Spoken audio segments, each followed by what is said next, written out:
আল্লাহ রাব্বুল আলামিন বলেন ওয়ালা নাবলুওয়ান্নাকুম, আমি অবশ্যই তোমাদের পরীক্ষা নিব। দুইটা তাকিদ যোগ করে আল্লাহ তাআলা বলেছেন। আল্লাহ তাআলার কোনো কথা গুরুত্বপূর্ণ হওয়ার জন্য তাকিদ অথবা কসম করার দরকার হয় না। আল্লাহ তাআলা যখন কোনো কথা বলেন কসম করে বললেও ওই কথার সম্মান যেমন, কসম ছাড়াও যদি আল্লাহ তাআলা কোনো কথা বলেন ওই কথার সম্মান একই পরিমাণ সমান। এখন প্রশ্ন হলো কসম কেন করা হয়? আমরা কেন কসম করি? যখন আমার কথা কেউ বিশ্বাস করে না অথবা সে সংশয় সন্দিহান হয়ে পড়ে, তখন আমি আমার কথাটা তাকে বিশ্বাস করানোর জন্য কসম করি। আল্লাহ তাআলা পরীক্ষা নিবেন, এর আগে দুইটা তাকিদ যোগ করেছেন, বাংলা ভাষায় অবশ্যই শব্দ যোগ করেছেন।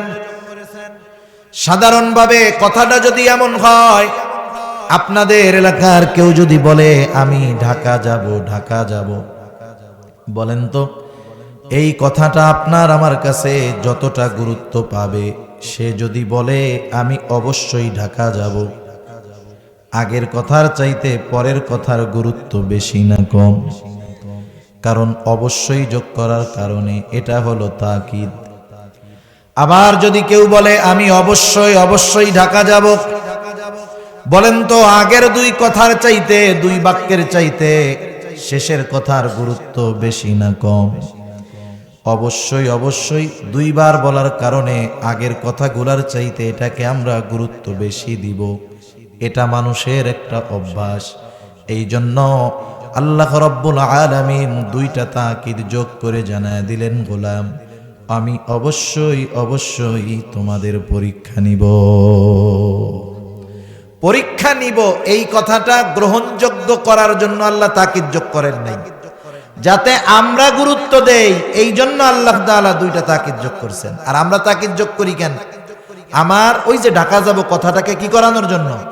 মানুষকে বিশ্বাস করানোর জন্য। আল্লাহ তাআলা পরীক্ষা নিবেন, এই কথাটা বিশ্বাস করানোর জন্য তাকিদ যোগ করেন নাই, বরং আমরা যেন গুরুত্ব সহকারে কথাটা অনুধাবন করি যে পরীক্ষা আমার দেওয়াই লাগবে। এজন্য আল্লাহ তাআলা তাকিদ যোগ করছেন। আল্লাহ তাআলা এরপরে জানায় দিলেন কোন কোন বিষয়ের পরীক্ষা হবে। এক নাম্বার আল্লাহ তাআলা বলেন বিশাইইম মিনাল খাউফ, কিছুটা ভয়ের মাধ্যমে মুমিন তোমার ঈমানের পরীক্ষা নেওয়া হবে। ওয়াল জু, ক্ষুধা অভাব দারিদ্রতার মাধ্যমে পরীক্ষা নেওয়া হবে। ওয়া নাকসিম মিনাল আমওয়াল, মালের লস, মালের ক্ষতির মাধ্যমে মুমিন তোমার ঈমানের পরীক্ষা নেওয়া হবে। ওয়াল আনফুস, জীবনের ক্ষতির মাধ্যমে পরীক্ষা নেওয়া হবে।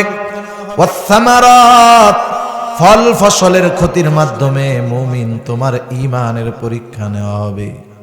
এইখানে পাঁচটি বিষয়ের পরীক্ষার কথা আল্লাহ তাআলা বলেছেন। মুফাসসিরিনে কেরাম বলেন মুমিনকে হয়তো এই দুনিয়ায় এই পাঁচ বিষয়ের পরীক্ষার সম্মুখীন হওয়া লাগতে পারে। পাঁচটা না হোক কমপক্ষে এক বিষয়ের পরীক্ষা হলেও মুমিনকে এই দুনিয়ায় দেওয়াই লাগবে। সাধারণত আমরা যদি খেয়াল করি আমরা দেখব যে এই পাঁচ বিষয়ের মধ্যে বেশ কয়েকটা বিষয়ের পরীক্ষার সম্মুখীন সচরাচর সবার হওয়াই লাগে। তাহলে এক নাম্বার পরীক্ষার বিষয় হলো আল্লাহ তাআলা বলেন বিশাইইম মিনাল খাউফ, ভয়ের মাধ্যমে আল্লাহ তাআলা পরীক্ষা নিবেন। পরীক্ষা কোন কোয়ালিটির হবে এটা বোঝার আগে আমি আপনাদের খেদমতে যেই হাদিসখানা পেশ করেছি সেটা বললে বুঝতে সহজ হবে। রাসূল আকরাম সাল্লাল্লাহু আলাইহি ওয়াসাল্লাম বলেন আশাদ্দুন নাসি বালাআল আমবিয়া সুম্মাল আমসালু ফাল আমসাল। নবীজি বলেন আশাদ্দুন নাসি বালাআল আমবিয়া, মানুষদের মধ্যে সবচাইতে কঠিন পরীক্ষা হলো নবী আলাইহিস সালামের, পয়গম্বরদের পরীক্ষা। এরপরে ধারাবাহিকতার ক্রমান্বয়ে স্তর যত নিচের দিকে নামে অবস্থার আলোকে আল্লাহ তাআলা পরীক্ষা নেন। নবীদের যেই পরীক্ষা নেওয়া হয়েছে সেই পরীক্ষা সাহাবাদের নেওয়া হয় নাই, নিলে তারা ফেল। সাহাবাদের পরীক্ষা যদি তাবেঈনদের নেওয়া হতো ফেল, তাবেঈনদের পরীক্ষা যদি তাবেঈনদের নেওয়া হয় তারা ফেল, তাবেঈনদের পরীক্ষা যদি তাদের পরবর্তীদেরকে নেওয়া হইতো ফেল। তাহলে বোঝা গেল নবী আলাইহিস সালাম, সাহাবায়ে কেরাম, তাবেঈন, তাবেঈন ওনাদের যে স্তরের পরীক্ষা নেওয়া হয়েছে, পরীক্ষার যেই কঠোরতা ছিল, আমাদের পরীক্ষায় অতটা কঠোরতা হবে না। কারণ আমাদের পরীক্ষা হবে আমাদের স্তরের আলোকে। ক্লাস 5-এর একটা ছাত্র, সর্বোচ্চ মেধাবী ছাত্র, ক্লাস 5-এর, ওকে যদি ক্লাস 8-এর সবচাইতে সহজ প্রশ্ন দেওয়া হয়, ক্লাস 8-এর সহজ প্রশ্ন দেওয়া হলো 5-এর সবচাইতে মেধাবী ছাত্রকে, বলেন তো এটা তার উপর ইনসাফ হবে না জুলুম হবে? কারণ সে ক্লাস 8 এই স্তরের ছাত্র নয়। এরপরেও দেখেন আমাদের এই জামানায় এই 5 মাধ্যমে পরীক্ষার সম্মুখীন আমাদের হওয়া লাগে, কিন্তু সবাই কি পরীক্ষায় পাশ করে? একটু জোরে বলেন না, করে? সবাই পরীক্ষায় পাশ করে না, ফেল যায়। তাইলে ফেল যে যায় এই দায়টা কার? একটা উদাহরণ দিলে বুঝতে সহজ হবে। আপনাদের এলাকার থেকে অনেক ছাত্র হয়তো এসএসসি পরীক্ষা দিয়েছে, ম্যাট্রিক পরীক্ষা দিয়েছে। সবাই কি পাশ করছে না কয়েকজন ফেলও করছে? ফেলও করছে। যারা ফেল করছে তারাও যেই ক্লাসে পড়ে, যারা পাশ করছে তারাও পড়ে, একই ক্লাসে পড়ে। হয়তো একই টিচারের কাছেই তারা পড়ছে, একই প্রশ্নেই তারা পরীক্ষা দিয়েছে, একই সাথেই হয়তো তারা খেলাধুলা করত। এখন মনে করেন 5 জন পাশ করছে, 5 জন ফেল করছে। এখন যেই 5 জন ফেল করলো, মুরব্বীরা তাদের 5 জনকে জিজ্ঞাসা করতেছে, কি ব্যাপার, তোমাদের বাকি 5 বন্ধু পাশ করলো, তোমরা 5 বন্ধু ফেল কেন? এইবার ওই ছাত্ররা জবাব দিচ্ছে, চাচা আমাদের প্রশ্ন অনেক কঠিন ছিল। প্রশ্ন কি ছিল? কঠিন ছিল। আচ্ছা, তাইলে তোমাদের ওই 5 বন্ধুর প্রশ্ন আর তোমাদের প্রশ্ন মনে হয় আলাদা ছিল, আলাদা না এক? তাহলে প্রশ্ন এক, স্কুল এক, শিক্ষক এক, একসাথে চলাফেরা করো, ওরা 5 জন পাস, তোমরা 5 জন ফেল কেন? এখন বলেন, ওই 5 জন পাস করছে যেই প্রশ্নে, তোমরা ফেল করছো সেই প্রশ্নে। তার মানে প্রশ্ন কঠিন এ দোষ দিয়ে কোনো লাভ নাই। পরীক্ষার প্রস্তুতি নাও নাই, লেখাপড়া করো নাই, করছো ফেল, আর দোষ দাও প্রশ্ন কঠিন। ঠিক কি না? এই জামানায় ঈমানের পরীক্ষা আল্লাহ তাআলা ওই স্তরেরই নেন। পাশ করার যোগ্যতা সবার আছে, কিন্তু সবাই পাশ করে না। কেন? পরীক্ষার প্রস্তুতি সবাই নেয় না। আল্লাহ রাব্বুল আলামিন জানায় দেন, বান্দা পরীক্ষা হবে বিশাইইম মিনাল খাউফ, কিছুটা ভয়ভীতির মাধ্যমে। ভয়ভীতির মাধ্যমে মুমিনের ঈমানের পরীক্ষা নেওয়া হবে।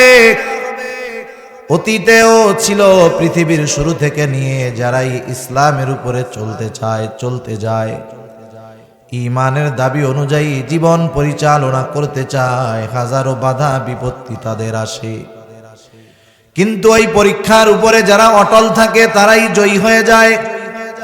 শত শত ঘটনা আপনাদের খেদমতে বলা যাবে। রাসূল আকরাম সাল্লাল্লাহু আলাইহি ওয়াসাল্লামের একজন সাহাবী, তার নাম হলো আব্দুল্লাহ ইবনে হুযাফা রাদিয়াল্লাহু তাআলা। আব্দুল্লাহ ইবনে হুযাফা খলিফাতুল মুসলিমিন হযরত ওমর রাদিয়াল্লাহু তাআলা আনহুর সময় রোমদের সাথে মুসলমানদের সর্বপ্রথম সরাসরি যুদ্ধ হয়। এর আগে তাবুক যুদ্ধে রোমদের সাথে মুসলমানদের যুদ্ধ হওয়ার কথা ছিল, কিন্তু দুই পক্ষ মুখোমুখি হওয়ার আগে আল্লাহ তাআলা রোম সৈন্যদের অন্তরের মধ্যে নবীজির ভয় ভীতিকে ঢুকাইয়া দিলেও তারা বিনা যুদ্ধে পালায় চলে গেল। বিনা যুদ্ধে মুসলমানেরা জয়ী হয়ে গেল। কিন্তু সর্বপ্রথম দুই দল মুখোমুখি হলো হযরত ওমর রাদিয়াল্লাহু তাআলা আনহুর সময়। রোম সম্রাট মুসলমানদের ঈমানি জজবা, ঈমানি শক্তির কথা শুনেছেন।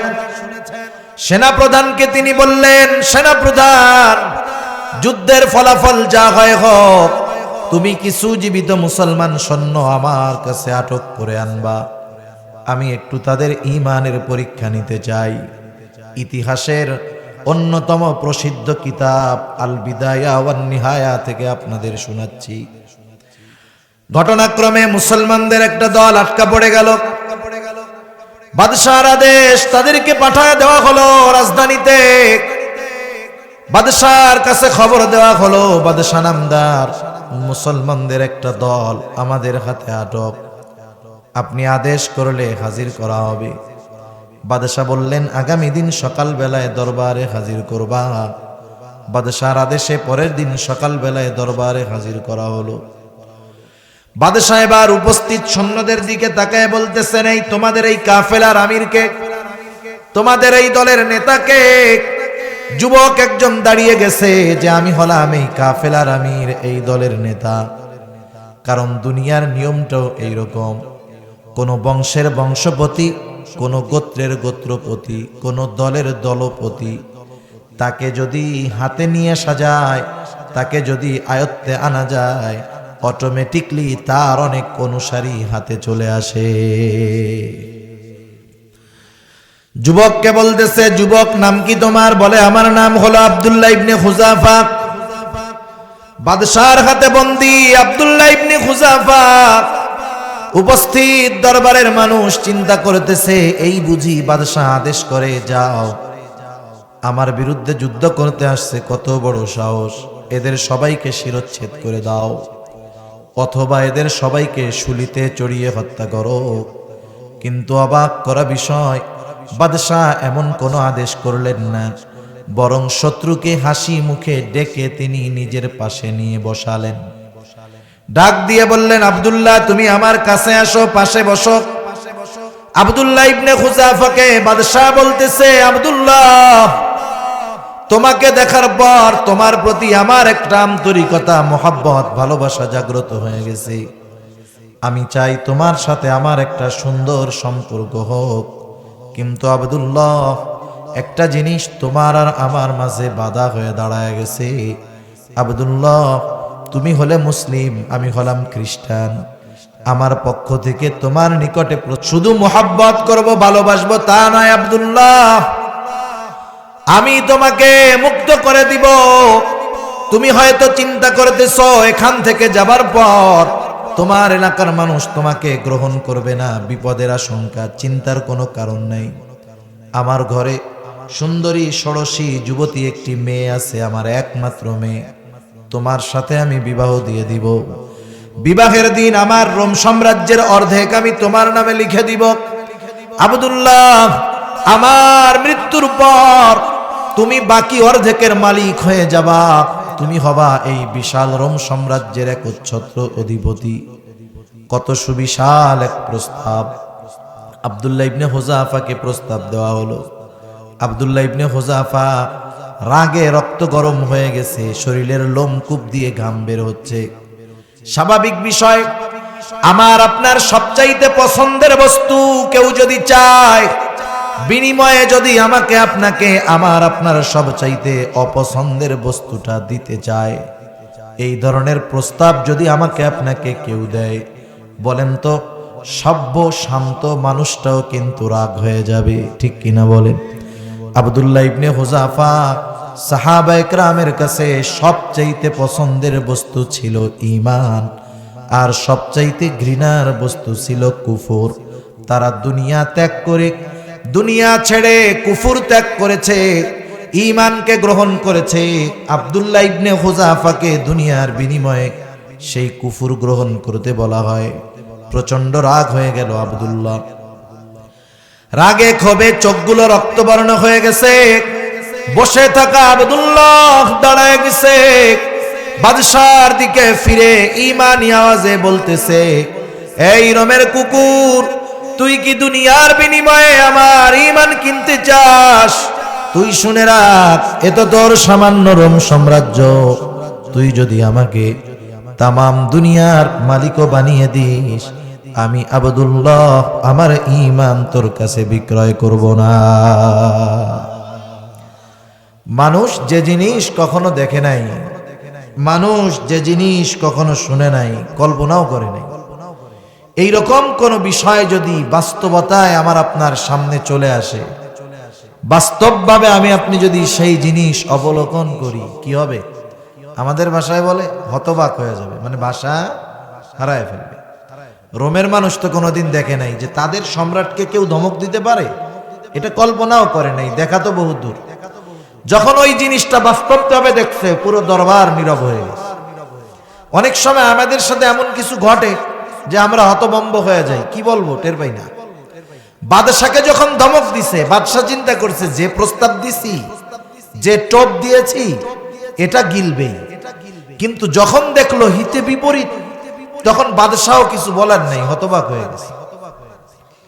অন্দর মহলে চলে গেছে বাদশা, প্রচন্ড রাগ ক্ষোভ, ভেতরে গিয়ে আদেশ পাঠায় দিয়েছে, কত বড় সাহস, আমার মুখের উপরে কথা, ইমানের বড়াই দেখায়, ওকে জেলখানার মধ্যে আটকায় রাখো, খাবারও দিবা না, পানিও দিবা না।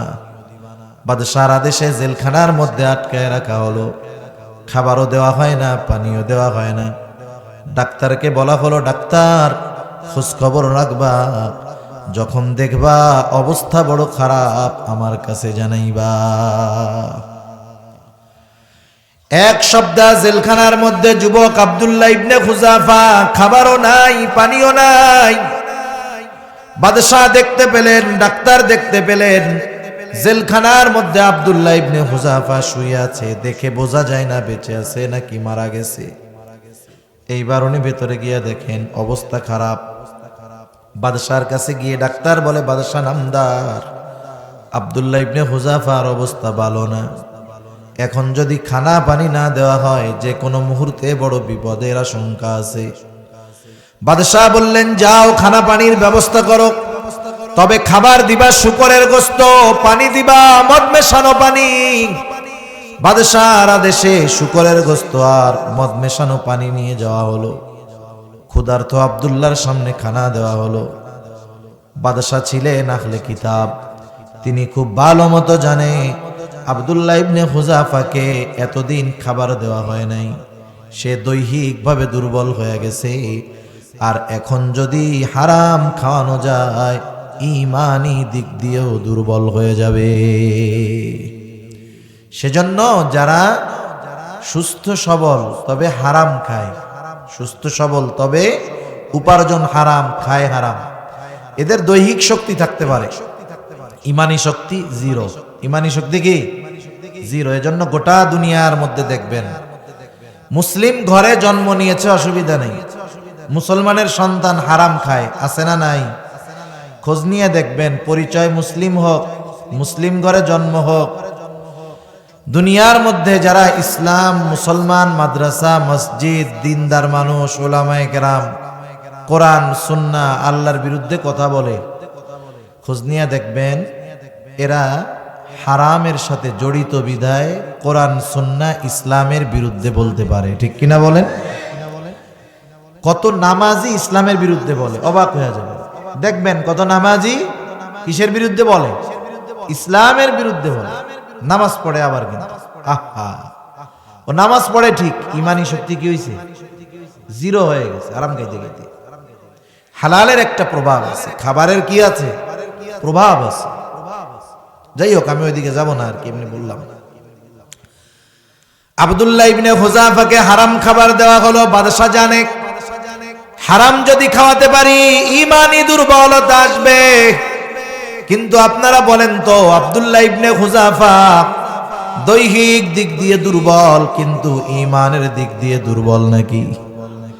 আব্দুল্লাহ ইবনে খুজাফার কানে যখন আওয়াজ গেছে খাবার শূকরের গোশত আর মদ মেশানো পানি, এক ধমক দিয়ে বলে, ডাক্তার এগুলো সরায় ফেলো, আমার জীবন চলে যায় যাক, তবু হারাম খাবার আমি ঠোঁটে লাগাবো না। বাদশার কাছে চলে গেছে ডাক্তার। বাদশার কাছে যাওয়ার পর বাদশা আরো রাগান্বিত হয়ে গেলেন। তিনি আদেশ করলেন, আগামী দিন সকাল বেলায় বড় ডেক্সি, বড় পাতিলের মধ্যে তেল গরম করবা। বাদশার আদেশে বড় পাতিলের মধ্যে তেল গরম করা হলো। তেল, ফুটন্ত তেল টকবক করতেছে, গরম হয়ে গেছে। বাদশাহ আদেশ করলো, যাও আব্দুল্লাহ ইবনে হুযাফাকে আমার সামনে হাজির করো। এতটা দুর্বল আব্দুল্লাহ ইবনে হুযাফা, দুইজনের কাঁধে ভর করে বাদশাহর সামনে হাজির। বাদশাহ উত্তপ্ত তেল দেখায় বলে, আব্দুল্লাহ এখনো সময় আছে, আমার কথা মেনে নাও, আমি তোমাকে যেই প্রতিশ্রুতি দিয়েছি সেটা পূর্ণ করা হবে। আব্দুল্লাহ ইবনে হুযাফা বলতেছে, বাদশাহ আমি জীবন দিতে তৈয়ার, তবু ঈমান ছাড়বো না। বাদশার ইগোতে লাগতেছে। কিসে লাগতেছে? ইগোতে। সবার সামনে এত ভয় ভীতি দিচ্ছে, সে তার অবস্থার উপরে অনড়, ইগোতে লাগে। এবার দেখাইতে চায় যে তোমারে যদি তেলের মধ্যে ফালায় দেওয়া হয় কি অবস্থা হবে তোমার জানো? বলতেছে, এই জেলখানা থেকে একজন মুসলিম কয়েদি ধরে আনো। বাদশাহর আদেশে একজন মুসলমান কয়েদি ধরে আনা হলো। বাদশাহ আদেশ করলো, যাও ওকে তেলের মধ্যে ফেলে দাও। বাদশাহর আদেশে যখন তাকে তেলের মধ্যে ফেলে দেওয়া হলো, মুহূর্তের ভিতরে ভাজা ভাজা হয়ে গেছে, হাড্ডি থেকে মাংসগুলো আলাদা হয়ে গেল। শাহাদাতের অমীয় সুধা পান করলো। আব্দুল্লাহ ইবনে হুযাফাকে বাদশাহ বলতেছে, আব্দুল্লাহ এখনো সময় আছে, আমার কথা মেনে নাও, নাইলে তোমার পরিণতিও ওর মতোই হবে। ভয় ভীতি যত দিক, ঈমানের পাওয়ার বাড়তেছে। আব্দুল্লাহ ইবনে হুযাফা বলে, বাদশাহ জীবন দিতে তৈরি, তবু আমি ঈমান ছাড়ব না। বাদশাহ এবার বলে, যাও ওকে তেলের মধ্যে ফেলে দাও। আব্দুল্লাহ ইবনে হুযাফাকে দুজন ধরে ধরে তেলের দিকে নিয়ে যায়। এতক্ষণ সব কিছু স্বাভাবিক। আব্দুল্লাহ ইবনে হুযাফা এবার কান্না শুরু করে দিয়েছে। বাদশাহ মনে করেছে মরার ভয়ে কান্না করে, কিন্তু বাস্তবতা তো এটা, সব অশ্রু কিন্তু কষ্টের অশ্রু নয়, আনন্দের সময়ও কিছু অশ্রু ঝরে। ঝরে না? ঝরে। ফেসবুকে এই যে আর্জেন্টিনা জিতছে না ফুটবল খেলায়, কতজন পোস্ট করছে দেখলাম, আমি আনন্দে চোখের অশ্রু ধরে রাখতে পারি নাই। সব প্লেয়াররাও নাকি জিতার পরে কান্নাকাটি করছে, বাংলাদেশের সমর্থকও আনন্দের ঠেলা কি করছে, কেঁদে দিছে। তার মানে আনন্দেও মানুষ কি করে, কান্নাকাটি করে। বাদশাহ বলতেছে, কি ব্যাপার আব্দুল্লাহ, কাপুরুষের মতো কান্না করো কেন? আব্দুল্লাহ ইবনে হুযাফা বলে, না বাদশাহ, না না, আমি মৃত্যুর ভয়ে কান্না করি না। তোমার কান্নার কারণ কি? আব্দুল্লাহ ইবনে হুযাফা বলে, বাদশাহ আমার আল্লাহ আমাকে একটা জীবন দিয়েছে, একটা জীবন, এক জীবন আমি একবার আল্লাহর জন্য কোরবান করতে পারবো। আমার তো মন চায় আমার আল্লাহ আমাকে শত শত জীবন দিবে, শত শত জীবন আমি শত শতবার আল্লাহর জন্য কোরবান করে দিব। বাদশাহ আহলে কিতাব ছিল, আল্লাহরে বিশ্বাস করে তো। ও চিন্তা করতেছে যে একে যদি এখন আমি তেলের মধ্যে ফেলে দেই, ও মরে যাবে ঠিক, পরাজিত হবে না। মরে যাবে ঠিক, পরাজিত হবে না। মানুষ যে মরলেই পরাজিত হয় তা না, মরেও মানুষ জয়ী হয়। মরেও মানুষ কি হয়? জয়ী হয়। জেহাদের ময়দানে গেল, আল্লাহর জন্য জেহাদ করছে, তার দল জিতে নাই, যুদ্ধের ময়দানে হাইরা গেছে। সে আল্লাহর জন্য জেহাদ করে শহীদ হইল, সে কি জয়ী না পরাজয়ী? নিঃসন্দেহে সে জয়ী। শুধু তাই না, একটা মৃত্যু চূড়ান্ত বিজয় মানুষকে দিতে পারে। তাফসীরের মধ্যে এক ঘটনা আসছে, সূরা বুরুজের তাফসীরে, কুতিলা আসহাবুল উখদুদ, হাদিসের মধ্যে ঘটনা এটা আসছে যে ইউসুফ যুরনাওয়াজ এক বাদশা ছিল ঈসা আলাইহিস সালামের পরে, আমাদের নবীজির আগে। সে ঈসাই ধর্ম তথা তৎকালীন মুসলিম ধর্ম, ঈসা আলাইহিস সালামের জীবন বিধান যারা মানত, ওনার ধর্মের উপরে যারা ছিল, তাদেরকে খুব অত্যাচার করতো, মেরে ফেলতো, আর নিজের নিজে খোদা বলতো। সে বলতো আমি খোদা।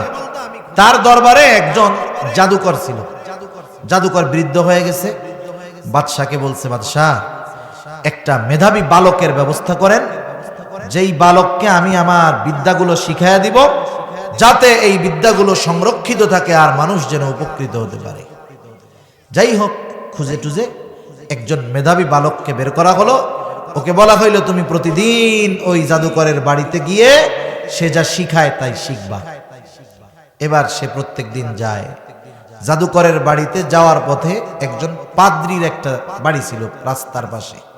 তৎকালীন সময়ের ঈসা আলাইহিস সালামের ধর্মের অনুসারী একজন আলেম তার বাড়ি ছিল, গোপনে ইবাদত করত।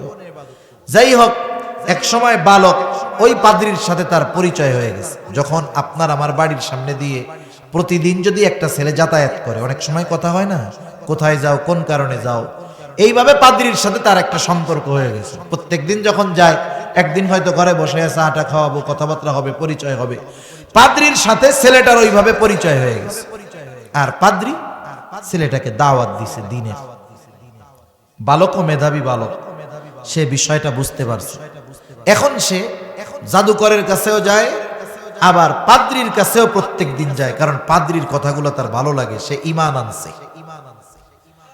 এভাবে চলতেছে। একদিন সে পাদ্রীর বাড়ির উদ্দেশ্যে রওনা দিল, জাদুকরের বাড়ি যাবে। রাস্তায় চলতেছে, হঠাৎ করে সে দেখতে পেল রাস্তার মধ্যে একটা বাঘ রাস্তা আগলে বসে আছে, মানুষজন যাইতে পারে না। বালকটা তো মুমিন, এইবার সে একটা পরীক্ষার সুযোগ পেয়ে গেল। সে চিন্তা করলো, আজকে আমার পরীক্ষার সুযোগ, আমি পরীক্ষা করব যে পাদ্রী সত্যের উপরে আছে নাকি জাদুকর সত্যের উপরে আছে। পরীক্ষা হবে আজকে।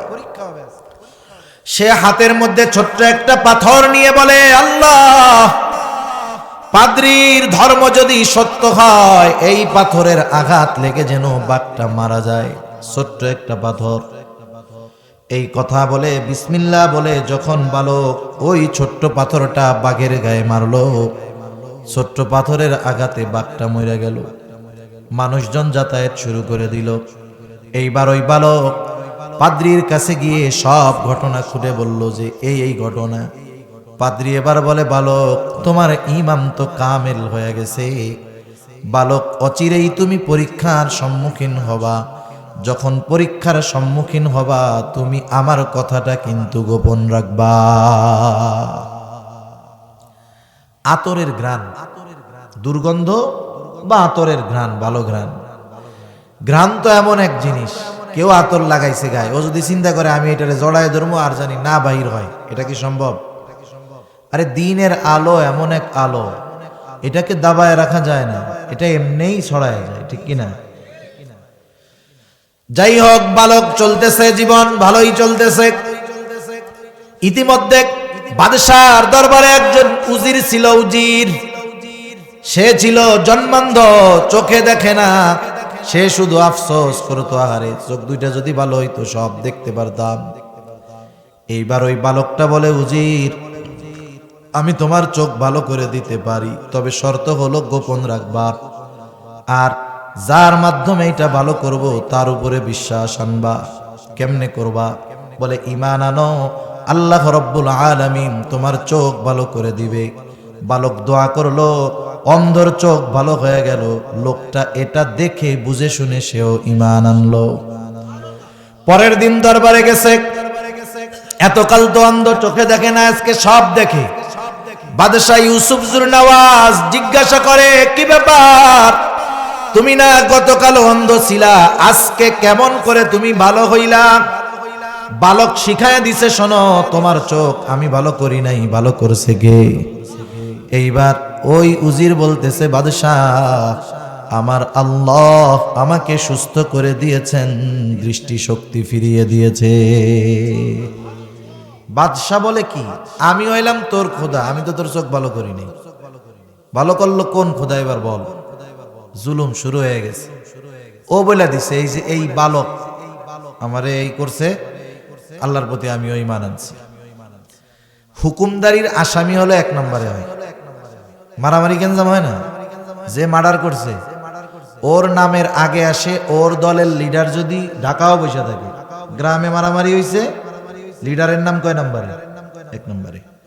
এখন ওই বালকরে ধরছে, কিরে, কোন খোদা তোর চোখ ভালো করলি কেমনে? বাদশাহ চিন্তা করলো যে এই বালককে যদি বাঁচায় রাখি, ও আমার খাইয়া আমার পইরা আমার এই সবল মারতেছে, দুধ কলা দিয়া সাপ পুষতেছি, ওই যে জাদুকরের কাছে পাঠায় প্রতিদিন। এবার ওকে মেরে ফেলানোর প্ল্যান করছে, যে ওকে যদি মেরে ফেলি আমার পথের কাটা শেষ হয়ে গেল। কয়েকজন লোকরে দিয়া পাঠায় দিয়েছে, যাও ওই উঁচু পাহাড় থেকে ওরে ধাক্কা মেরে ফেলাইয়া দিবা। ওকে নিয়ে যখন ওই উঁচু পাহাড়ের উপরে গেল, আল্লাহ তাআলা পাহাড়ের মধ্যে কম্পন সৃষ্টি করে দিলেন, সবগুলা পড়ে মরে শেষ। বালক সুস্থ অবস্থায় বাদশার সামনে হাজির। বাদশাহ বলে, কিরে, যাদেরকে মারতে পাঠাইলাম তারা কই? বলে, তারা শেষ। তুই বাঁচলি কেমনে? বলে, বাঁচিয়েছেন আমার আল্লাহ।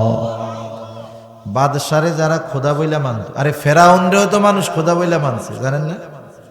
মানার লোক ছিল না? বাদশারেও তো মানুষ খোদা বইলা মানত। এখন চিন্তা করতে, আয় আয় কারে খোদা কই? মানে ওর খোদাই ডাউন হয়ে যাইতেছে, ওরে মেরে ফেলাইতে হবে।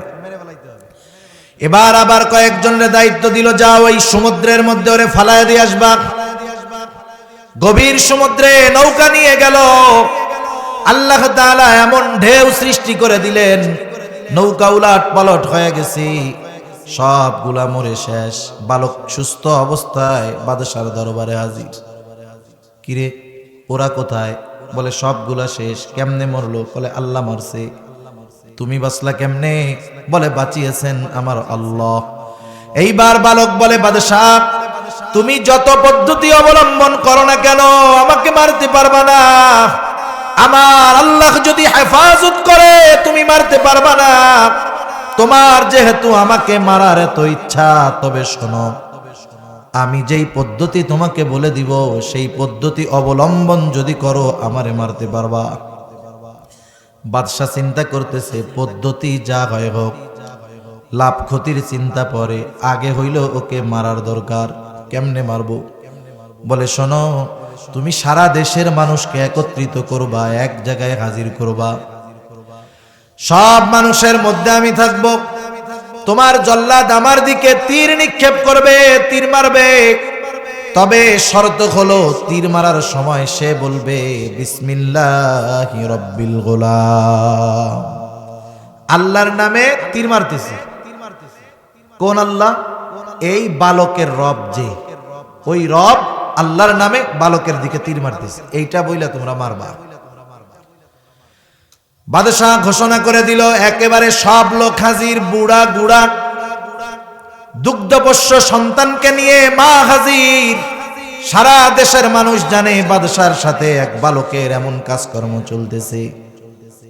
এইবার যখন বাদশার আদেশ, লোকজন সব উপস্থিত, জল্লাদ তৈয়ার।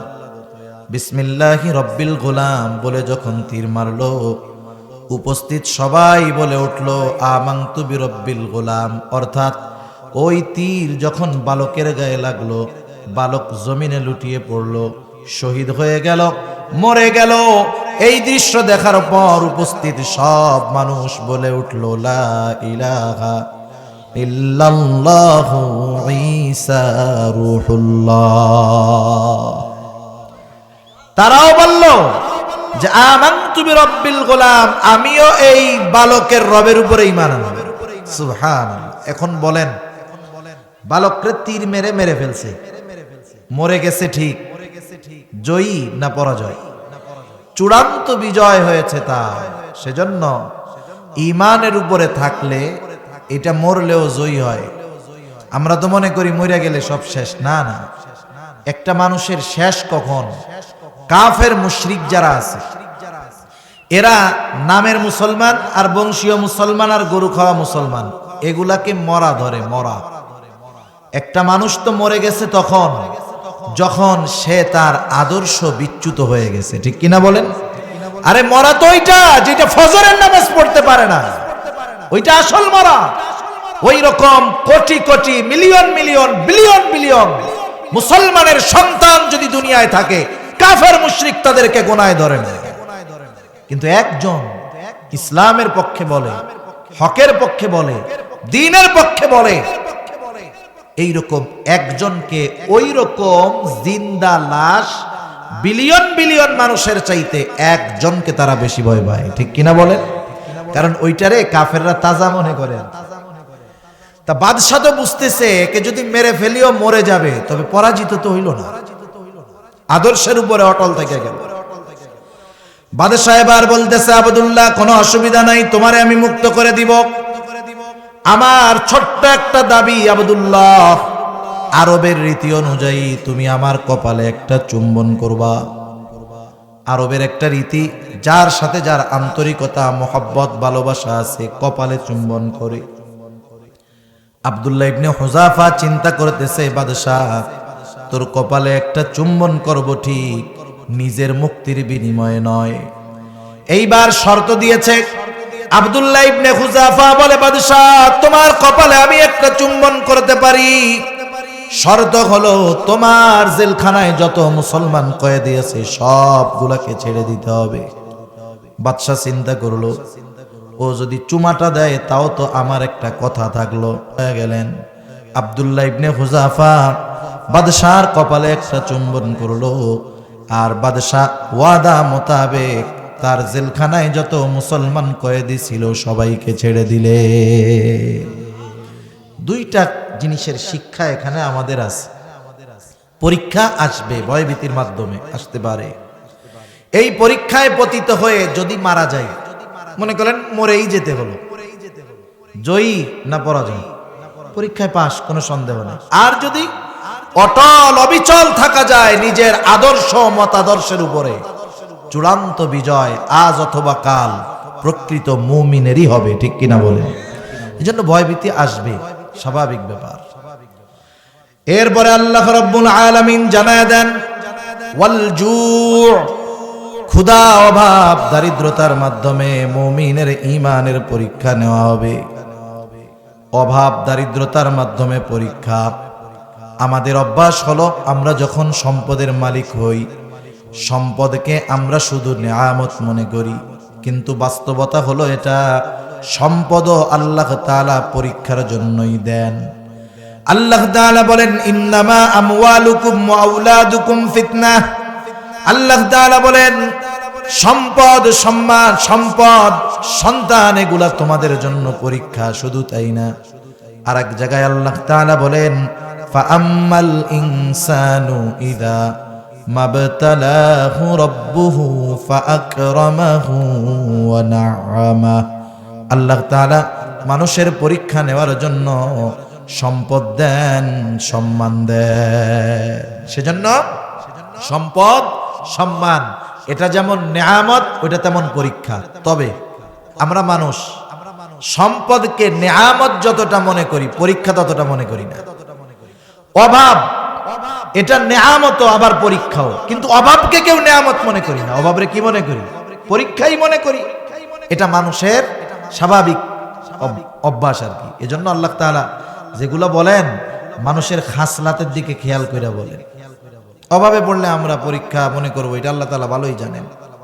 সেজন্য সম্পদ পরীক্ষা হয়, সম্পদ বিপদের কারণ হয়। কারুনের নাম শুনছেন না? কারুন কত সম্পদের মালিক ছিল। কারুনের বন্ধুরা যখন দেখে যে সম্পদের মালিক কারুন, সব সম্পদ আল্লাহ ওকে দিয়ে দিচ্ছে, আমরা কিছুই পাই না, তখন আফসোস করতো, আল্লাহ আপনি মনে হয় কারুনকেই শুধু ভালোবাসেন, আমাদের ভালোবাসেন না। সম্পদের মালিক কারুনকে যখন মুসা আলাইহিস সালাম বললেন যাকাত দাও, কারুন যাকাত দিতে অস্বীকার করলো। শুধু তাই না, মুসা আলাইহিস সালামকে জিনার অপবাদ দেওয়ার অপচেষ্টা করলো। একজন দুশ্চরিত্রা মহিলাকে সে ভাড়া করলো। আল্লাহ তাআলা বরদাস্ত করলেন না, কারুনের উপরে আল্লাহর গজব আসলো। সম্পদ সহ কারুন জমিনের নিচে ডাবতে শুরু করলো। তাফসীরের মধ্যে মুফাসসিরিনে কেরাম লেখেন, এখনো কারুন তার সম্পদ সহ জমিনের নিচে ডাবতেছে, কিয়ামত পর্যন্ত ডাবতে থাকবে। এই দৃশ্য যখন কারুনের বন্ধুরা দেখছে, যে হায় রে আল্লাহ, যেই কারুনরে ভাবতাম যে আল্লাহ ভালোবাসে, এদিকে ওরে সম্পদ সহ জমিনের নিচে ডাবায় দিচ্ছে, তখন তাদের চিন্তাধারা পাল্টে গেছে। এবার কি কয়? এবার বলে, আল্লাহ আমরা বুঝতে পারি নাই, আসলে আপনি কারুনকে সম্পদ দিয়েছেন ঠিক, ভালোবাসেন নাই। আমাদেরকে সম্পদ দেন নাই ঠিক, কিন্তু আপনি আমাদেরকে ভালোবেসেছেন। সুবহানাল্লাহ। সেজন্য বুঝতে হবে দুনিয়ার নিজামটাও এমন। অনেক সময় আমাদের প্রিয়জন আমাদের কাছে অনেক কিছু চায়, আমরা কিন্তু তার চাহিদা পূরণ করি না। করি? মনে করেন এক বাবার এক ছেলে, একটা মাত্র ছেলে, অনেক সম্পদ, বোঝানোর জন্য বলতেছি আর কি। তখন সে পড়ে হলো, মনে করেন সাভারে পড়ে অথবা দামরাইতে পড়ে, যে জায়গায় হোক পড়ে, সে যাওয়া আসার কষ্ট হয়। এখন আব্বার কাছে বন্ধুরা বলতেছে যে তোমার আব্বার তো সম্পদের অভাব নাই, আমার আব্বার এরকম থাকলে আমার আব্বা কবে আমাকে বাইকটা কিনে দিত, তুমি তোমার আব্বার একটু বলো তোমাকে একটা মোটর সাইকেল কিনে দিতে, তাহলে তোমার যাতায়াত সহজ হবে, খরচ বাঁচবে, সময় বাঁচবে, ঝামেলা কম হবে, মাঝে মধ্যে ঢাকাও যাইতে পারলা কলেজে, অসুবিধা নেই। এক বাবার এক ছেলে বাবার কাছে আইসা যখন এই প্রস্তাব দিয়েছে, খুব আবেগের সাথে চাইতেছে বাবার কাছে। বাবা চিন্তা করতেছে মোটর সাইকেলের আর এক নাম হলো মরণ সাইকেল বলা চলে, ঠিক না? ওইটার যে অ্যাক্সিডেন্ট হয় ওটার বাঁচার সম্ভাবনা খুব কম হয়। বাবা চিন্তা করছে মোটর সাইকেল চায় বসতে, তো এক ধমক দিছে, সর এখান থেকে সর, এক ধমকে ঘরের থেকে বের হয়ে গেছে। বন্ধুরা বলতেছে কি ব্যাপার, কি হইলো? দিল না, আব্বা ভালোবাসে না রে। এখন আপনারা বলেন তো, বন্ধুরা মনে করতেছে ওর আব্বা ওকে ভালো না পয়সা দেয় নাই, ও চিন্তা করতেছে আব্বা আমারে ভালোবাসে না এই জন্য দেয় নাই। আসলে কি ওর বাবা ওকে মোটর সাইকেল ভালোবাসে না এই জন্য দেয় নাই, না বেশি ভালোবাসার কারণে দেয় নাই?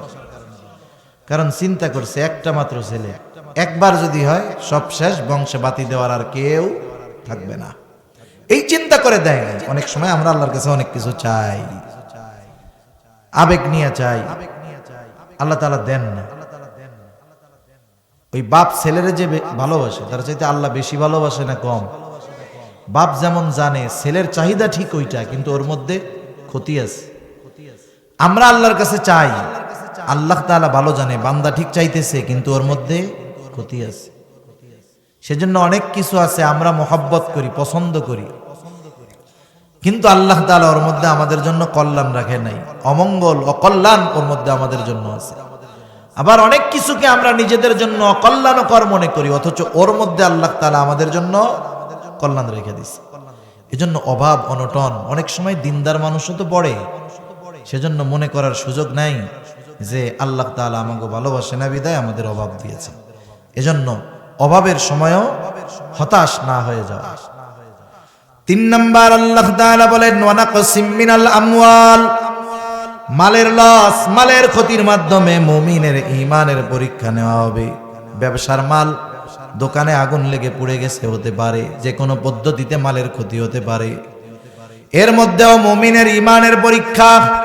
4 নাম্বার আল্লাহ তাআলা বলেন ওয়াল আনফুস, জীবনের ক্ষতি, জানের ক্ষতির মাধ্যমে আল্লাহ তাআলা পরীক্ষা নেন। মুফাসসিরিনে কেরাম লিখেন জানের ক্ষতি 2 ভাবে হতে পারে, একটা নিজের আর একটা আপনজনের।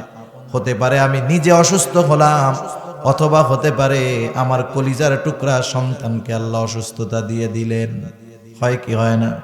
আরে নিজে অসুস্থ হইলে যতটা কষ্ট লাগে, সন্তান অসুস্থ হইলে তার চাইতে বহুগুণ বেশি কষ্ট লাগে, ঠিক কিনা বলেন?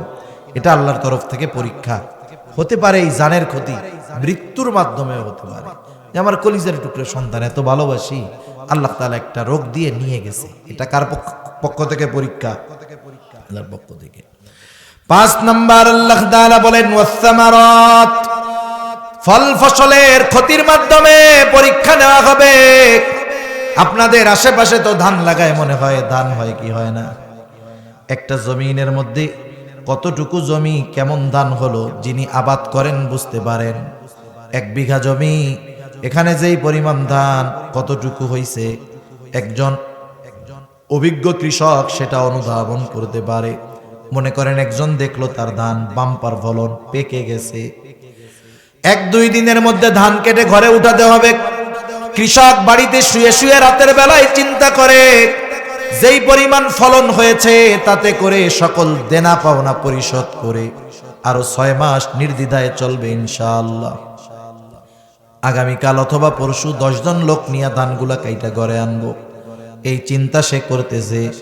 হঠাৎ করে আকাশের মধ্যে মেঘ শুরু, মেঘের আওয়াজ, বৃষ্টি শুরু হলো, ঝড় হইতেছে, আবার সাথে সাথে শিলও পড়তেছে। শিলাবৃষ্টি দেখছেন না? একটু বলেন না, পাকা ধানের উপরে যদি শিলাবৃষ্টি হয় ধান কই যাবে তার খবরও থাকবে না, সব মাটিতে দাফন হয়ে যাবে। খেড়ের অবস্থাও খারাপ হয়ে যাবে, ঠিক না? এইরকম অবস্থার মুখোমুখি জীবনে দুই একবার হওয়া লাগে। আল্লাহ রাব্বুল আলামিন সেই কথাই বলেন, বান্দা ফল ফসলের মাধ্যমে পরীক্ষা নেওয়া হবে। এই যে মুসিবত, এই যে পরীক্ষা, এই যে বিপদ, এই মুসিবত যিনি দেন তিনি কে? আর একটু জোরে বলেন না কে? তিনি পরীক্ষা নেন, বলেন তো তিনি চান নাকি যে তার বান্দা ফেল যায়? কোন উস্তাদ চায় না, কোন উস্তাদ চায় না। পরীক্ষার হলে যদি ওই ছাত্র যেই শিক্ষকের সাবজেক্টে ভালো করে, উস্তাদ আরো গর্বের সাথে বলে, দেখেন গোলামান কি পড়ান পড়াইছে, সবগুলা 90-এর উপরে হয়েছে, আর একটু মেহনত করলে তো সব 100 পাইতে, খুশি হয়। পরীক্ষা নিজে নেয় ঠিক, কিন্তু চায় না ফেল যায়। ফেল গেলে আবার পিটা নিয়ে দেয়। তা দেখেন আল্লাহ তাআলা পরীক্ষা নেন, এই মুসিবত গুলা দেন কে? এখন একটু বলেন না, এই মুসিবত থেকে আমাদের বাঁচান কে? আরো জোরে কে? এই যে দুইটা কথা একটু নিজেরা একটু চিন্তা করেন, বিপদ আপদ দেন কে, বিপদ থেকে বাঁচান কে? আল্লাহ। আচ্ছা, তাহলে বিপদ আপদ আসলে সাহায্য কার কাছে যাব? আল্লাহর কাছে। এই যে কথাগুলোর মধ্যে কথা জবান আর দিলের সাথে আমাদের মিল নাই। সব মানুষের বিশ্বাস সেম, ইমানদার, বিপদ আপদ আল্লাহ তাআলা দেন, এ বিশ্বাস ঠিক আছে, কিন্তু বিপদ থেকে উদ্ধার করেন আল্লাহ, এই বিষয়টা মুখে যতটা বলি কর্মে বিশ্বাসে ততটা নাই। কারণ বিপদ আপদ পড়লে সাহায্য কার কাছে চাইতে হবে? যেহেতু বিপদ আপদ থেকে বাঁচান কে? আমাদের দেশে বিপুল জনগোষ্ঠী আছে, আমাদের মা বোনরাও শুনতেছে, তাদের মধ্যেও অনেক আছে। বিপদ দিছে কে? কাল্লা এই বিপদ দিলেন, যদি বিপদটা যায় আমি অমুক দরবারে 2টা খাসি দিন। রাগ হইয়েন না, বিপদ দেয় আল্লাহ, উদ্ধার করে আল্লাহ, সাহায্য চাইতে হবে আল্লাহর কাছে, খাসি খাবে বাবার দরবার। একই কথায় মিলল? তাইলে খাসি তো ওই জায়গায় খাওয়ানোর কথা ছিল না, বিপদ থেকে যে বাঁচায় তার রাস্তায় খাসি যাওয়ার কথা ছিল। অবাক হয়ে যেতে হবে, অবাক হবেন। বাংলাদেশে যত ভণ্ড দরবার আছে, এরকম আহলে হক যারা আছে ভিন্ন কথা, ভণ্ড দরবারগুলোয় যেই খরচ হয়, ওই খরচের 85% টাকা বাংলাদেশের মানুষের শুধু মানতের টাকায় চলে, শুধু মানতের টাকায়। যাদের টাকা বেশি ওদের মানত কিন্তু বড়। আমি তো অনেক টাকাওয়ালা পয়সাওয়ালা চিনি, আছে এরকম বিভিন্ন এলাকায় আছে, ওদের টাকা পয়সা বেশি, ওরা ছোট্ট একটু বিপদ হইলে 2-3টা গরু মানত করে ফেলে খাড়ার উপরে, অভাব নাই তো টাকা পয়সা। তাহলে চিন্তা করে দেখেন, বিপদ দেন, উদ্ধার করেন, সাহায্য কার কাছে? পরীক্ষার হলে যত সেনসিটিভ পরীক্ষা হোক, আমরাও তো একটু পরীক্ষা টরীক্ষা দিছি আর কি, অত শিক্ষিত না, এমনি দিছি। তখন দেখছি যে যখন উপরের ক্লাসগুলোয় বিশেষ করে এক জায়গায় পরীক্ষা দিচ্ছি, অন্য স্কুলের শিক্ষক এখানে গার্ডে, 2 শিক্ষক 1 শিক্ষকরে কয়ে দেয়, আমার ছাত্রগুলা দেখেন, আমি আপনার গুলা দেখুন নাই। কথার কথা কেন এটা? কারণ চায় যে আমার ছাত্র যদি একটু হেল্প পায়, ব্যবস্থা করতে পারি, অল্পের জন্য হয়তো তার রেজাল্টটা ভালো হইতে পারে, ঠিক কিনা বলেন? এটা ওস্তাদরা বলে, মোহাব্বতের কারণে বলে। তা যাই হোক, আল্লাহ তাআলা যেহেতু চান না বান্দা পরীক্ষায় ফেল যাক, পরীক্ষা নেন ঠিক, বান্দা চান না পরীক্ষায় ফেল যাক, এই জন্য আল্লাহ তাআলা এই পরীক্ষায় পড়ার পরে বান্দা কেমনে কিভাবে সাহায্য চাইবে আল্লাহর কাছে তাও বলে দিয়েছেন। সুবহানাল্লাহ। বিপদ আপদ মুসিবতে পড়লে কি করতে হবে আল্লাহ তাআলা বলেন, ইয়া আইয়ুহাল্লাযীনা আমানুস্তাঈনু বিস-সাবরি ওয়াস-সালাহ। আল্লাহ তাআলা বলেন, হে ঈমানদারেরা, ইস্তাঈনু, আমার কাছে তোমরা সাহায্য চাও, বিপদ আপদ মুসিবতে আমার কাছে সাহায্য চাও। কেমনে সাহায্য চাইবা? আল্লাহ তাআলা বলেন, আমার কাছে সাহায্য চাওয়ার মাধ্যম হলো বিস-সাবরি ওয়াস-সালাহ, ধৈর্য আর নামাজের মাধ্যমে আমি আল্লাহর কাছে তোমরা সাহায্য চাও। তাহলে একটু আমরা রিপিট করি পিছন থেকে, সকল বিপদ আপদ মুসিবত দেন কে? একটু জবান খুলে কে? বিপদ আপদ মুসিবত থেকে উদ্ধার করেন কে? বিপদ আপদ মুসিবতে পড়লে সাহায্য কার কাছে চাইব? আল্লাহ তাআলার কাছে সাহায্য চাওয়ার মাধ্যম হলো 2টা। বলেন কয়টা? কি কি? ধৈর্য আর নামাজ, ধৈর্য আর নামাজ। একটু মনে রাখেন, প্রথম প্রশ্ন, প্রথম মাধ্যম হলো সবর, দ্বিতীয় মাধ্যম হলো সালাত। এখন সবর কাকে বলে একটু জানার দরকার। বেশি সময় কষ্ট দিব না, আর অল্প সময়, কারণ নির্দিষ্ট অনির্দিষ্ট গন্তব্য কাছে হলেও দূরে, অনির্দিষ্ট গন্তব্য কাছে হলেও দূরে মনে হয়। 15-20 মিনিট একটু মেহরবানি করে থাকা যাবে না ইনশাআল্লাহ? আল্লাহ ভরসা। সবর কাকে বলে? আমরা অনেকে মনে করি বুঝি না, অনেকে মনে করি যে সবর হলো আমি বিপদে পড়েছি, আমি চুপ করে ঘরের মধ্যে বসে থাকবো, অসুস্থ হয়েছি, ডাক্তারের কাছে যাব না, ওষুধ খাবো না, ট্রিটমেন্ট নিব না, যা হয় হোক, যা করে আল্লাহ। এটা মূলত সবর নয়, কারণ অসুস্থ হলে চিকিৎসা গ্রহণ করতে হবে, এটা হাদিসের মধ্যে আসছে, আল্লাহ রসুল বলছেন। সেজন্য চিকিৎসা গ্রহণ করা এটা সুন্নাত। স্বাভাবিকভাবে জ্বর যদি সাধারণ জ্বর হয়, আমরা জানি যে স্বাভাবিক নাপা খেলে চলে যায়, নাপা খেলে চলে যায়, নাপা খেলে জ্বর যায়, এটা আমরা জানি। কিন্তু আমাদের ইয়াকিন হতে হবে যে নাপা খেলে জ্বর যায় তখন, আল্লাহর হুকুম হয় যখন। বিষয়টা এটা। সবরের কম্বিনেশন কিভাবে হতে পারে? আমি যে ধৈর্য ধারণ করতেছি এর কম্বিনেশনটা কিভাবে হবে? প্রথমত, আমি আপনি যদি কোনো বিপদ আপদ মুসিবতে পড়ি, বিপদ থেকে বাঁচার পথ দুইটা আছে, একটা রাইট পথ আর একটা রং পথ। ভুল পথ আর সঠিক পথ আছে। মনে করেন আপনার টাকার দরকার, এই মুহূর্তে আপনার যে মুসিবত, এর জন্য কি দরকার? আপনি যদি চান আপনাদের এলাকার যে সুদে টাকা দেয় এর কাছেও যাইতে পারেন, কিন্তু পথটা ভুল না সঠিক? আপনি যদি চান আপনার আত্মীয় স্বজন বন্ধু বান্ধব একজন অ্যাবিলিটি সম্পন্ন লোক আছে, তার কাছেও যাইতে পারেন, এটা রাইট পথ। সকল বিপদ থেকে উদ্ধার পাওয়ার বৈধ প্রচেষ্টা করতে হবে। প্রচেষ্টাটা কি হবে? তবে ভরসা প্রচেষ্টার উপরে নয়। ভরসা কার উপর? আমি একজনের কাছে টাকা চাওয়ার জন্য যাচ্ছি আর আল্লাহর কাছে বলবো, আল্লাহ যাইতেছি ওর কাছে, আমারে ফিরাই দিয়েন না, আল্লাহ ওর মনটা আপনি তৈরি করে দিয়েন। এটা হলো সবরের কম্বিনেশন। কেমনে? আর একটা উপমা দেই, বুঝতে সহজ হবে। অনেক সময় হয় না যে আমাদের অনেক আত্মীয় স্বজন অসুস্থ হয়, মেজর অপারেশন থাকে, ইমাম সাহেবের কাছে দোয়া চাই, মুরব্বীদের কাছে দোয়া চাই, এরকম বলে যে চাচা দোয়া কইরেন, আমার মার একটা জটিল অপারেশন আছে, আল্লাহ জানি অপারেশনটা সাকসেসফুল করে। এরকম দোয়া আমরা করি না? এরকমও বলি, আল্লাহ অমকের অপারেশন অমক তারিখ, আল্লাহ আপনি অপারেশনটা সাকসেসফুল করে দিয়েন। এরকম দোয়া আমরা করি, আমাদের কাছে চায়, আমরাও প্রয়োজন সাপেক্ষে মানুষের কাছে দোয়া চাই। একটু বুঝে শুনে জবাব দেন না। অপারেশন থিয়েটারের মধ্যে অপারেশন কি আল্লাহ করেন না ডাক্তার করে? নিঃসন্দেহে ডাক্তার করে। কিন্তু দুনিয়ার কেউ এই দোয়া চায় না যে একটু দোয়া করেন ডাক্তার জানি অপারেশনটারে সাকসেসফুল করতে পারে। দোয়া চাই কি? আল্লাহ তাআলা জানি অপারেশন সাকসেসফুল করে। যদি দুনিয়ার ডাক্তারদের হাতে অপারেশন সাকসেসফুল করার ক্ষমতা থাকতো, তাইলে অপারেশনের আগে আপনাকে ওই কাগজে সিগনেচার করা লাগতো না। একটা সামান্য অপারেশন, এটা করার আগেও অভিভাবকের কাছ থেকে সিগনেচার নেওয়া হয়। ইন কেস অ্যানেস্থেসিয়া দেওয়া হয়েছে, জ্ঞান ফিরে নাই, সে যদি মারা যায়, ডেড হয়ে যায়, অপারেশন যদি ফেইল হয়, কর্তৃপক্ষ, ডাক্তার এর সাথে সম্পৃক্ত, কারো কোনো দায়বদ্ধতা নাই।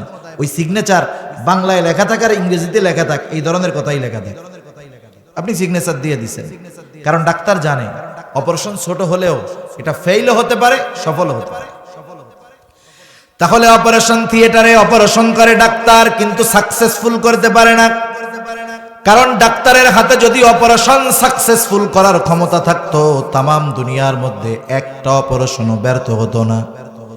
তার মানে বিষয় হলো অপারেশন করে ডাক্তার, কিন্তু সাকসেসফুল করেন যিনি, তিনি কে? এটা হলো সবরের কম্বিনেশন। অসুস্থ হয়েছেন, ডাক্তারের কাছে যান, বিপদে পড়েছেন, ওই মাধ্যম, সঠিক মাধ্যম অবলম্বন করে বিপদ থেকে বাঁচার চেষ্টা করি। কিন্তু আমার চেষ্টা, প্রচেষ্টা, ওষুধ, চিকিৎসা, ডাক্তার, এগুলা আমাকে কামিয়াব করতে পারবে না, সফলতা দিতে পারবে না, বিপদ থেকে বাঁচাতে পারবে না। বরং বিপদ থেকে যিনি বাঁচাবেন তিনি কে? এরপরে দ্বিতীয় যেই বিষয়টা লাগবে, যেহেতু বিপদ থেকে আল্লাহ তাআলা বাঁচান, তার সাথে আমার একটা ঘনিষ্ঠ কানেকশন লাগবে। আল্লাহ তাআলার সাথে বান্দার সবচাইতে গভীরতম সম্পর্ক হয় নামাজের মাধ্যমে। এই জন্য ধৈর্যের সাথে সাথে নামাজের দরকার। বান্দা যখন তাকবীরে তাহরিমা বলে নামাজের মধ্যে ঢুকে যায়, এই সময় সে আল্লাহ তাআলার সাথে কথোপকথনে লিপ্ত হয়ে যায়। এই জন্য তাকবীরে তাহরিমা বলার পর দুনিয়ার অনেক ভালো কাজ, বৈধ কাজ তার জন্য নিষেধ হয়ে যায়। সালাম দেওয়া যায় না, সালামের জবাব দেওয়া যায় না, অনেক ভালো কাজ করা যায় না। কারণ নামাজ যখন শুরু হয়, কথা হয় কার সাথে? হাদিসের মধ্যে আসছে, মুসলিমের হাদিস, নবীজি বলেন, যখন বান্দা বলে আলহামদুলিল্লাহি রাব্বিল আলামিন, আর আল্লাহ তাআলা বান্দা এই কথা বলার সাথে সাথে জবাব দেয় হামিদানি আবদি, সুবহানাল্লাহ। বান্দা বলে সকল প্রশংসা আল্লাহর জন্য, যিনি রব্বুল আলামিন। আর আল্লাহ তাআলা বলেন হামিদানি আবদি, আমার বান্দা আমার প্রশংসা করেছে। এভাবে নামাজের মধ্যে বান্দার সাথে আল্লাহর কথোপকথন হয়। বান্দা রুকু করে, সিজদায় যায়। আল্লাহ তাআলা কোরআনুল কারীমের মধ্যে জানায় দেন, বান্দা যখন সিজদার মধ্যে থাকে আল্লাহ তাআলা বলেন ওয়াসজুদু ওয়াকতারিব, বান্দা সিজদা করো আর নৈকট্য অর্জন করো। হাদিসের মধ্যে আসছে, নবীজি জানায় দেন, বান্দা যখন সিজদার মধ্যে থাকে বান্দা তখন আল্লাহ তাআলার সবচাইতে নৈকট্য অর্জন করে।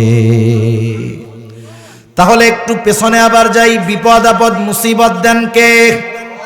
বিপদ আপদ মুসিবত থেকে উদ্ধার করেন কে? তাহলে বিপদ আপদ মুসিবতে সাহায্য কার কাছে চাইব? আল্লাহর কাছে সাহায্য চাওয়ার মাধ্যম কয়টা? কি কি একটু বলেন না? ধৈর্য আর নামাজ। একটু খেয়াল করেন, একটু সূক্ষ্ম বিষয়। যে আয়াতটা সর্বশেষ বললাম, আল্লাহ তাআলা শুরুতে বলছেন ইয়া আইয়ুহাল্লাযীনা আমানু, সব ঈমানদারদেরকে উদ্দেশ্য করে বললেন, হে ঈমানদারেরা, ইস্তাঈনু বিস-সাবরি ওয়াস-সালাহ, বিপদ আপদ মুসিবতে আমার কাছে তোমরা সাহায্য চাও। এরপরে কেমন যেন আল্লাহ তাআলা বলতেছেন, বিপদ আপদ মুসিবতে যেই মুমিন আমার কাছে ধৈর্য আর নামাজের মাধ্যমে সাহায্য চায়, সে আর সাধারণ মুমিন থাকে না। আল্লাহ তাআলা জানায় দেন সে সবের মুমিন হয়ে যায়।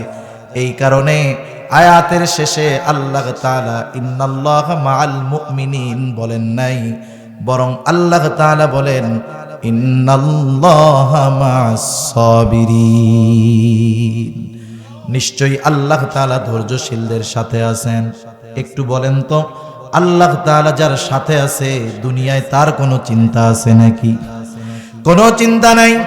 সাওর পর্বতের মধ্যে যখন রাসূলুল্লাহ সাল্লাল্লাহু আলাইহি ওয়াসাল্লাম আর আবু বকর সিদ্দিক রাদিয়াল্লাহু তাআলা আনহু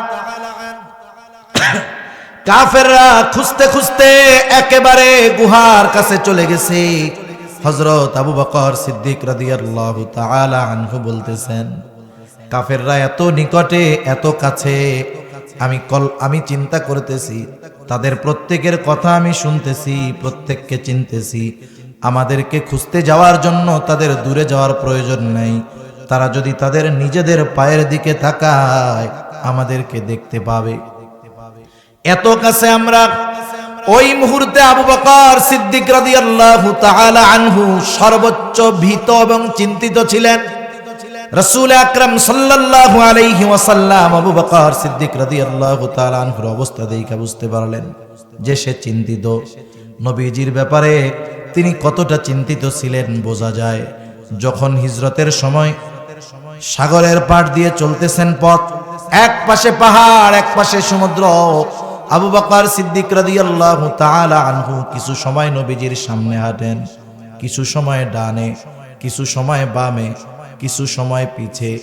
নবীজি জিজ্ঞাসা করতেছে, আবু বকর এমনটা কেন করো?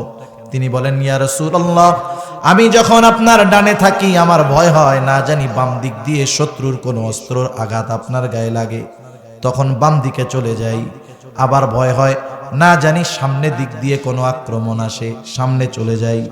আবার ভয় হয় না জানি পেছনের দিক দিয়ে কোনো আক্রমণ আসে, এই চিন্তা যখন আসে আমি পেছনের দিকে চলে যাই। আল্লাহর নবীর ব্যাপারে আবু বকর কতটা চিন্তিত পেরেশান এটা বোঝাই যায়। নবীজি বুঝতে পারলেন। ওই মুহূর্তে রাসূল আকরাম সাল্লাল্লাহু আলাইহি ওয়াসাল্লাম জানায়া দিলেন, আবু বকর চিন্তা করো না, এই গুহার মধ্যে শুধু তুমি আর আমি একা, দুইজন এমনটা নয়। লা তাহজান ইন্নাল্লাহা মা'ানা।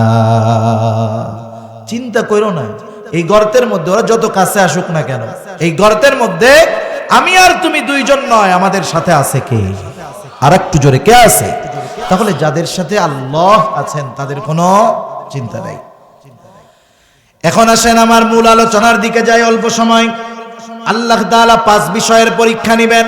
পরীক্ষায় পাশ কারা, বিপদ আপদ মুসিবতে পাশ কারা, এই দুই মাধ্যম অবলম্বন করে আল্লাহর কাছে সাহায্য চাইল যারা। আপনি আমি অসুস্থ হয়েছি, আল্লাহর কাছে সবর সালাতের মাধ্যমে সাহায্য চাইলাম, কিন্তু সুস্থ হইতে পারলাম না, মইরা গেলাম। পরীক্ষায় ফেল না। সুস্থ হলে তো ভালো, পরীক্ষায় পাস তো পাস। অসুস্থ যদি হয়, মাধ্যম ঠিক আছে, মারা গেলাম, ফেল নয়। আল্লাহ তাআলা জানা দেন হাবিব, বিপদ আপদ মুসিবতে যারা ধৈর্যের পরিচয় দিতে পারলো তারা তো সাধারণ মুমিন নয়, সওয়াবের মুমিন। তাদের পুরস্কার জানায় দেন। আল্লাহ তাআলা বলেন বাশশিরিস সাবিরিন।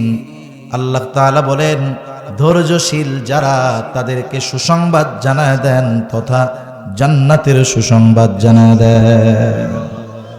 প্রত্যেকটা জিনিসের প্রাথমিক আলামত আছে। প্রাথমিক আলামত কি? যারা সাবের তাদের প্রাথমিক আলামত কি? আল্লাহ তাআলা বলেন বাশশিরিস সাবিরিন আল্লাযীনা ইযা আসাবাতহুম মুসিবা ক্বালু ইন্না লিল্লাহি ওয়া ইন্না ইলাইহি রাজিউন। আল্লাহ তাআলা বলেন সুসংবাদ জানায় দেন ওই সমস্ত ধৈর্য ধারণকারী বান্দাদের, তাদের উপরে যখন বিপদ আপদ মুসিবত পতিত হয় তারা বলে ইন্না লিল্লাহি ওয়া ইন্না ইলাইহি রাজিউন। এ দোয়া আমরা সবাই জানি না? এ দোয়া কিসের দোয়া? কোন তো?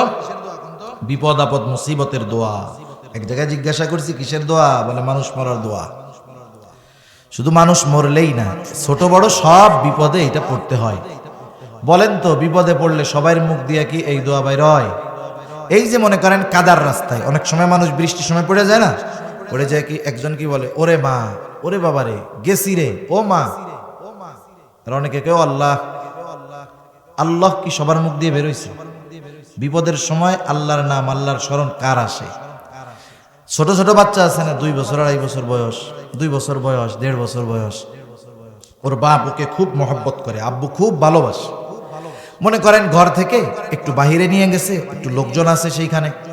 ছোট বাচ্চা তো অত মানুষের মধ্যে যায় নাই, 2 বছর বয়স, লোকজন দেখে ভয়ে কান্না করে দিছে।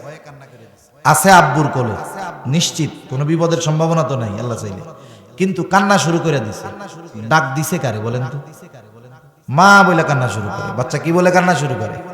মা বলে কান্না শুরু করে। ওই বাচ্চা যদি মায়ের কোলে থাকে, ওর কষ্ট হয়েছে, একটা পিঁপড়া কামড় দিছে, তখন কি আব্বারে ডাকে না মারে ডাকে? তাহলে ছোট বাচ্চা ওর অন্তরে আল্লাহ এইভাবে সেট করে দিয়েছে, তুমি বিপদ আপদ যাতেই পড়ো না কেন ডাকবা কারে? এটা তোমার মূল সিগন্যাল। কারণ কি ওই মুহূর্তে বাচ্চার অন্তরে মাকে এমন ভাবে গেঁথে দেওয়া হয়, ও বিপদ আপদে পড়লেই মাকে ডাকে। পরের কথা ভিন্ন, ছোটবেলায় যেটা থাকে। মুমিন বান্দা, সবের বান্দা তো সে যে বিপদ আপদ মুসিবতে যখন পড়ে, আর স্বাভাবিক নিয়ম হলো মানুষ যখন কষ্টে পতিত হয়, বিপদে পড়ে, তার সবচাইতে প্রিয়জনের কথা মনে হয় বেশি। মুমিন বান্দার সবচাইতে প্রিয় আল্লাহ। আল্লাহ তাআলাই বলেন ওয়াল্লাযীনা আমানু আশাদ্দু হুব্বাল লিল্লাহ, আল্লাহর জন্য তাদের ভালোবাসা সুদৃঢ়। তখন সে বিপদে যখন পড়ে তখন আল্লাহরে ডাক দেয়। এই ডাক দেওয়ার যে মাধ্যমটা আল্লাহ বলছেন, বিপদে পড়লে বলবে ইন্না লিল্লাহি ওয়া ইন্না ইলাইহি রাজিউন। এই আয়াতের তাফসিরে সহিহ মুসলিমের একটা হাদিস, একটা দোয়া, 2-3 মিনিট শিখে আমার আলোচনা শেষ ইনশাআল্লাহ। উম্মে সালামা রাদিয়াল্লাহু তাআলা আনহা থেকে বর্ণিত হাদিস।